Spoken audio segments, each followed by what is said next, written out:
Each of you just to introduce yourselves, your business, your thinking strategy about consolidation, aggregation, integration, all of that good stuff. Can I start with you, Dean?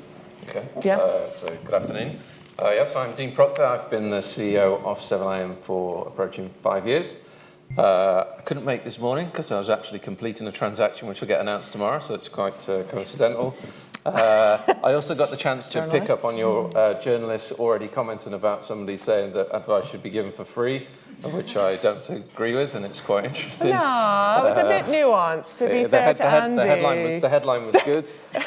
And also, a couple of weeks ago, I think there was a couple of CEOs that said, I don't think I quote directly, but P is not good for our sector, which I also disagree with. But nevertheless, 7IM is a vertically integrated business. We have our own proprietary platform. We have our own range of funds and models. We also now have approaching 7 billion of private client assets, so we're directly distributed to mass affluent and high net worth customers. And I think we have a brand, and now since the 18th of January, a PE backer that is looking to take advantage of what I think is an ongoing consolidation play in the market. Very good Canadian investor. Fantastic. They're taking over UK financial services. Jonathan. Yeah, hi, I'm Jonathan Holland, CEO of Atomos. That was a carve out from Sanlam nearly 2 years ago, so our 2-year anniversary is in May. Also backed by private equity. A fervent believer in restricted advice as the only way forward, and I'll let my colleagues decide on that as well. We're growing through. We've done nine deals in the last 2 years. We will continue to grow through consolidation. We're a consolidation rather than aggregator. Absolutely believe in owning the whole of the value chain, and also real believers in integrating every single business that we buy 100% into our model. Obviously, we also grow organically, and we buy acquisitions as well where they have a capability in the organic market that we want to use. As a private equity business, we will continue to consolidate and grow. And you distinguished there between consolidators and aggregators, which I'm really glad that you did, because we did in our report we distinguish. Just to make sure we're all on the same page. Yeah. Consolidation is you buy a firm, they're integrated into your business. That means tech, data, investment solution, everything. Yeah. Aggregation. You get rid of the entities. Yeah. And everybody has to do it our way. Yeah, perfect. Aggregators pile them high. Yeah. And leave them as they are. And sell the best to somebody else to sort out. And I think the reason people don't do consolidation is because it's incredibly difficult and hard work. Yeah. Okay, Caroline. Caroline Hawksley, UK Managing Director of Progeny. Progeny was born really out of a desire to bring all of a client's advisors into one room and into one ecosystem. And our inorganic growth strategy allows us to deliver on that service and proposition for our clients. We grow organically as well as inorganically, and we do fully integrate each business that we acquire, which is incredibly challenging and difficult because culture and people come first, and you're pushing a lot of change through a business, which is difficult. So it's challenging, but can be incredibly rewarding at the same time when you sort of step back and look at what you're creating, and also the sort of legacy that you're building as part of that. Yeah, I remember Neil Moles, the Progeny CEO last year. He was on our CEO panel, and he said it was the people that is the most difficult, right? Because you have 100%. To bring them on a journey, and it can be difficult. And I think that's the hardest part. I mean, the data is complicated; it's hard to do, but bringing people on that journey is really difficult. Heather, have you got the mic still? Oh, yeah, I did. Yeah, who wants it? Thank you.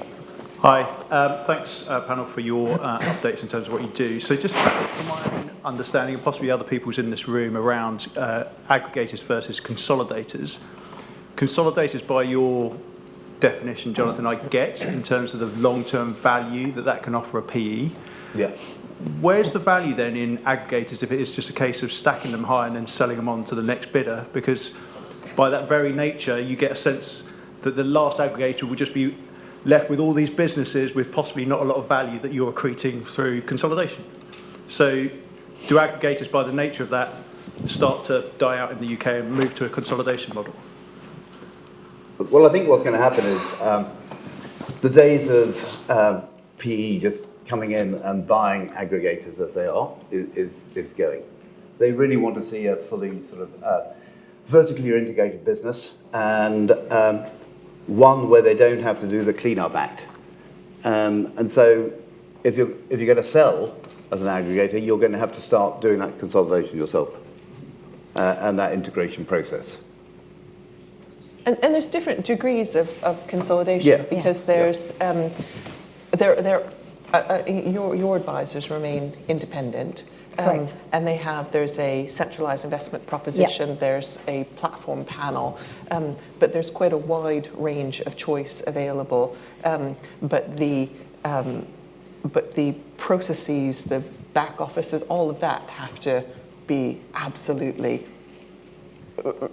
integrated is the wrong word. They have to buy into all of that. Yeah, absolutely. So we have our proposition, we have our operating model, and we're on the business, with a sort of a full and robust governance structure wrapped around it. So you're operating as, as a professional setup and organisation. It's just that you're doing it at a much at scale because of the inorganic growth. But it allows, and I think this is where there is an attractiveness, because not only does it allow, cost synergies, but it allows a de-risked model at the same time. If you are ensuring and almost enforcing, which is a bit of a harsh word, but enforcing that one operating model and one way of servicing clients. What you try to do as part of that is take the good parts of each business that you acquire. So whilst we might have one operating model, that doesn't mean that we sit here comfortably or smugly saying, we have all the answers and we know everything. It's a case of we are acquiring some amazing businesses because of the amazing people that own those businesses that you wouldn't be able to hire unless you acquired, and B, some of the amazing things that they do in terms of client service. So we're very keen to look at that and to bring that in as part of the model. So, as a business, we are adapting all the time because we constantly challenge ourselves to do better whilst growing and bringing these businesses in. It's such a good point, isn't it? Because you buy a business because you like what they're doing. It's not just for the assets, Absolutely. right? It's often boiled down to the simple assets, but it's not just about that. Correct. And you don't want to lose that. If I may, Heather, I would just elevate the conversation slightly, because it's not just about consolidation. There's the factors that are at play at the moment, not least because of the recent news, will also be about people's appetite to buy books of business where they can't have full line of sight back to 2017. The other aspect is that the arbitrage that takes place when you buy smaller firms, you'll typically pay multiples between 5 and 10, and the view is if you make it mid-size, you'll get between multiples of 10 and 15. I think that too will be challenged. But the reality of the market is still that there is a lot of dry powder in private equity, and a lot of it is coming from North America, and our marketplace is still hugely interested in them because they haven't gone through what we're continuing to go through, which is consolidation. So whilst the vertical integration and obviously value accretion from that is important, the level above that is there is an ability for people to come here and do financial arbitrage as well as FX benefits and still make reasonably healthy returns. Yeah. There was a really interesting piece in the FT yesterday. I don't know if anyone saw it, but it was about PE firms buying professional services businesses. And they were particularly talking about accounting firms, and it was about the opportunity for growth, so that, we talked about 8% of people have access to advice, and so there's an opportunity for growth to have a recurring income stream. And so there's all of these dynamics within our industry that make it a very appealing market for PE. So I 100% agree.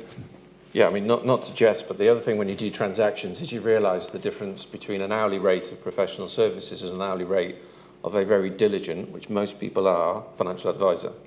Now, when the clock ticks, when you call the law firm, they charge you an hourly rate, and I'm telling you, it's a lot more expensive than it is for a financial advisor. And typically, with those firms, I believe, that charge an hourly rate, if you actually do the comparison, it nets out to about the same, because we all need to make the same amount of revenue to make a reasonable return. But professional services, I think their hourly rate is a lot healthier than our sector. It possibly is, yeah.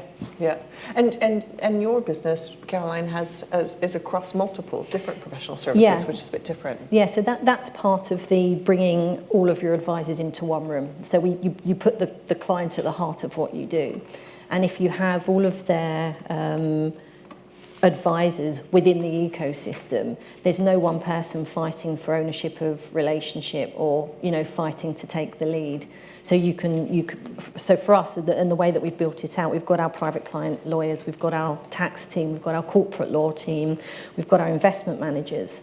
So the key to good financial planning is to start early, start planning and thinking early. And actually what we try to do is make sure that the right people in the room are in the room early enough with the client as they lead up to, a certain life event. It's a good point in terms of, lawyers as an example and what they charge. I mean, when we set out to deliver the legal services, we intentionally dropped the hourly rate. Even if internally it's used as a measure, we didn't want anything to be seen as a barrier for the client. If the client needs to pick up the phone, they need to pick up the phone. And they should feel that they can do that comfortably without any, receiving a massive bill at the back end of that. Yeah. Okay. I'm looking around for questions. Peter has a question. Right. Getting on my toes here. Oh, yeah. Thank you. So picking up on Dean's point around this still being a very attractive sector for PE, in a lot of the PE companies now have gone through the equity proportion of their allocation and they're now in the debt cycle. Right? And do you think the appetite remains the same? Because when they got to the early stages, the money was free, debt was free, right? Debt is not free now, right? To either the donor or the recipient, right? So is any of the slowing down that you might see due to the appetite dwindling because of the incidence of debt? Yeah, well, 5% above Sonia, Peter, is a lot more expensive now than it was a year ago. So, I mean, that I think is true. But,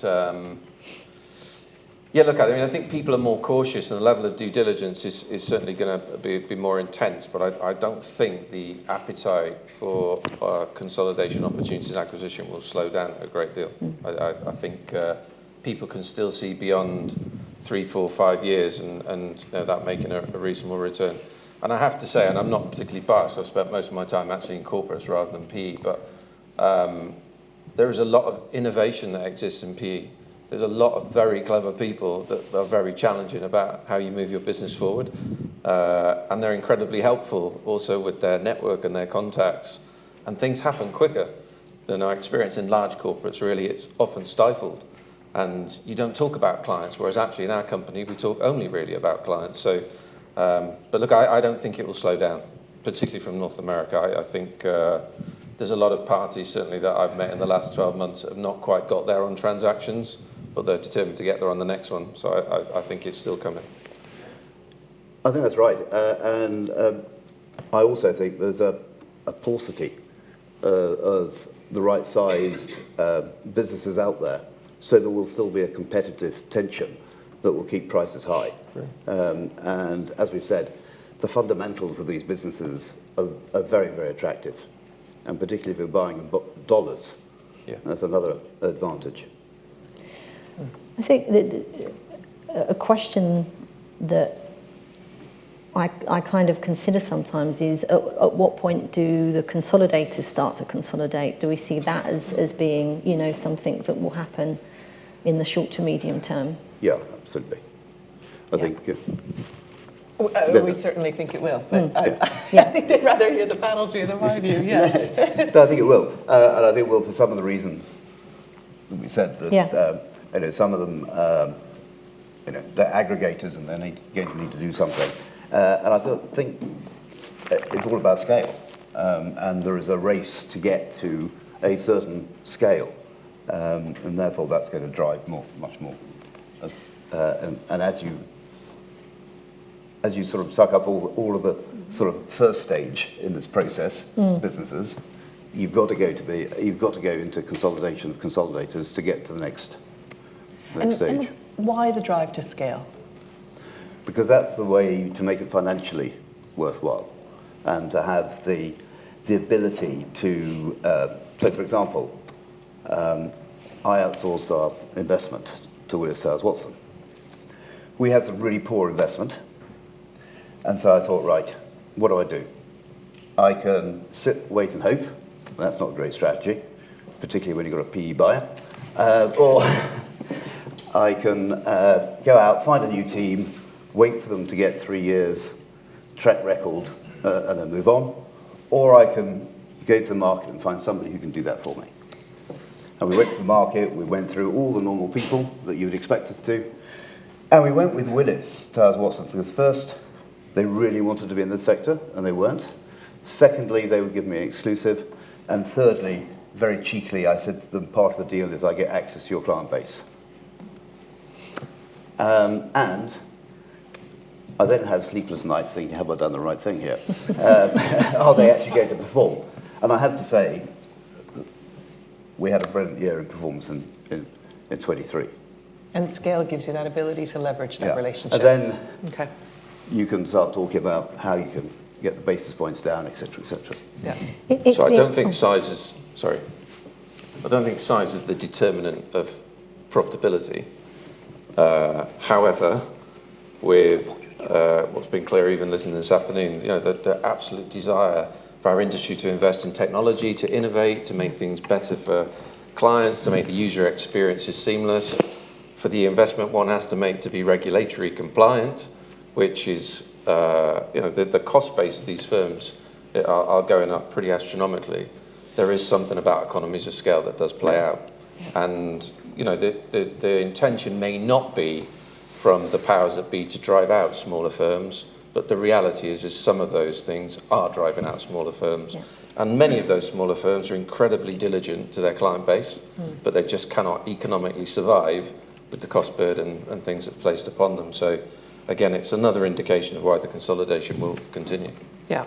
And Caroline, I know you want to come on this, and I'm hoping you can answer a question that's on Slido as well at the same time, but about how you're dealing with consumer duty, given the challenges of integration and fees and so on. And then I'm going to walk the mic up to Amir while you're answering, if that's okay, because I cannot throw it that far. I mean, I think it's consumer duty isn't, you know, to all of us in the room, it's not new.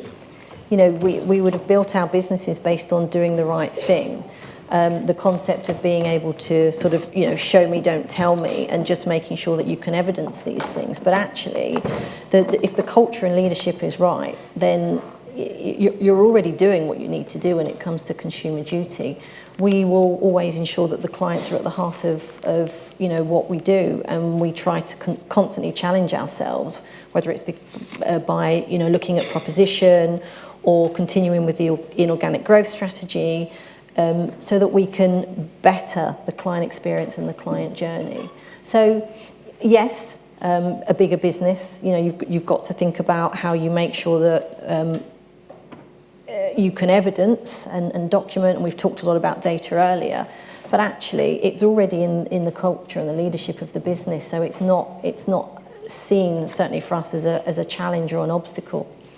Yeah, I'm so glad you mentioned culture, because that's exactly what the consumer duty was about, right? Yeah, absolutely. It wasn't about parity of fees and all of this. It's about cultural change. Amir?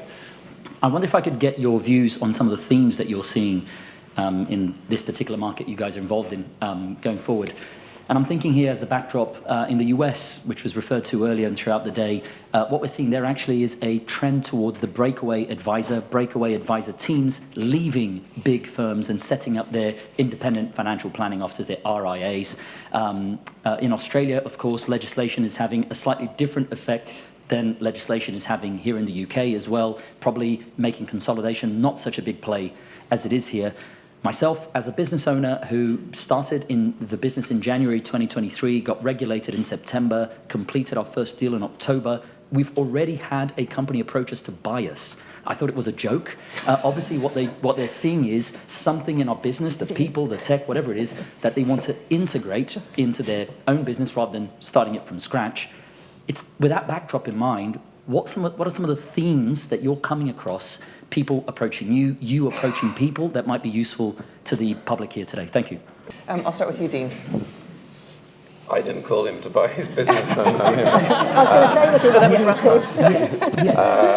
So I mean, I think there's a few points. So I mean, the reality of the vertical stack is the nearer one is to the client, which Amir's business clearly is, the better the margin. So you want to have that access because all the other components of that stack are under margin pressure. So if I look at all of the 4 businesses that I have, the one that perhaps still isn't under pressure is the one that's nearest to the client. In terms of the US, I mean, it's really difficult when you draw the comparisons because it is very different with not just the size of the market, but typically a lot more sophisticated US investor than, dare I say, that we have here in the UK. What I would probably say is that I think there's something like 150,000 chartered accountants in the UK, but only 30,000 financial advisors. We need more advisors. And that is another problem, which is how do we bring people through that want to work in our industry, particularly when it takes so many years to get qualified, etc. The reason they need more advisors, and we're also trying to make sure that the cost to serve comes down, is because I don't think anybody in the industry doesn't want to serve the underserved. So we all know there's 12 million people out there that could benefit from advice, and we all want to go after them and serve them, but you have to find the dynamics and the cost base and the hybrid offering, etc., to serve them.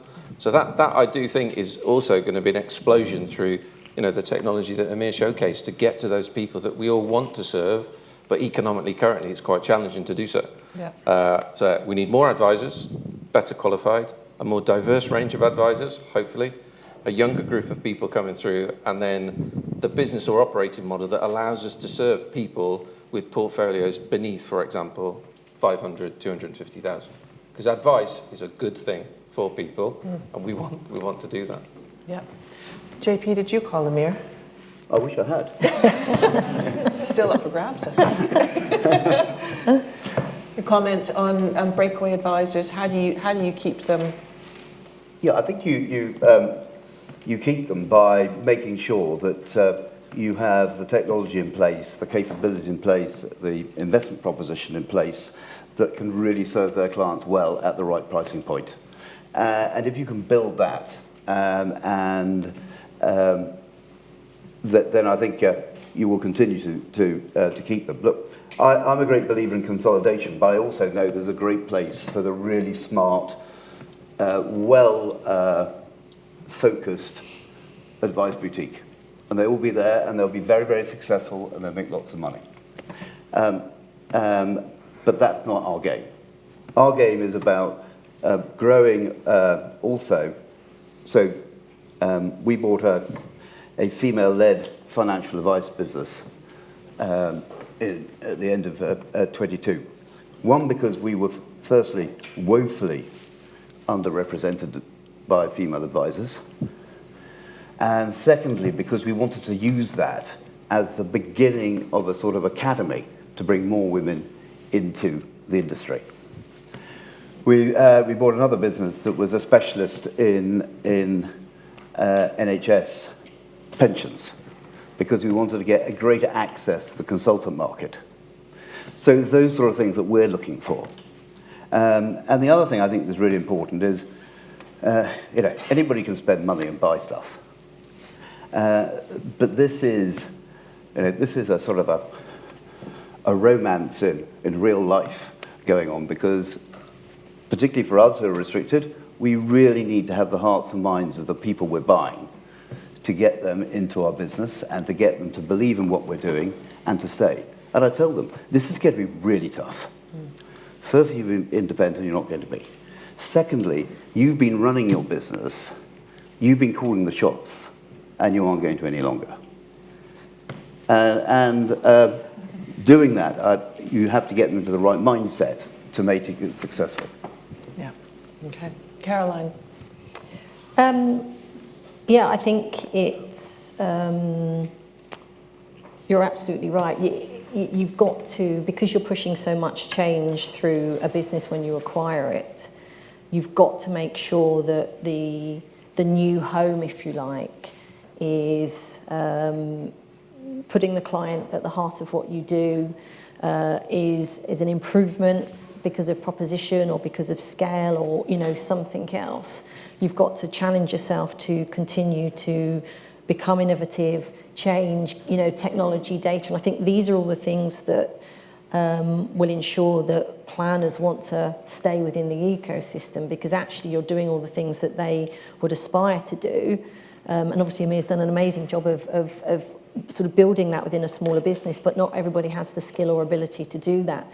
So actually you can offer that within a bigger ecosystem, and therefore in a way it's making their lives easier, and therefore why would they necessarily want to, you know, sort of break away. But these things can go in a cycle, you know, if we go back 20, 30, 40 years. So it'd be an interesting one to watch, I think. Yeah. It'll just keep going around, won't it? Possibly. And keeping those advisors at age 55. A huge thank you to my panel.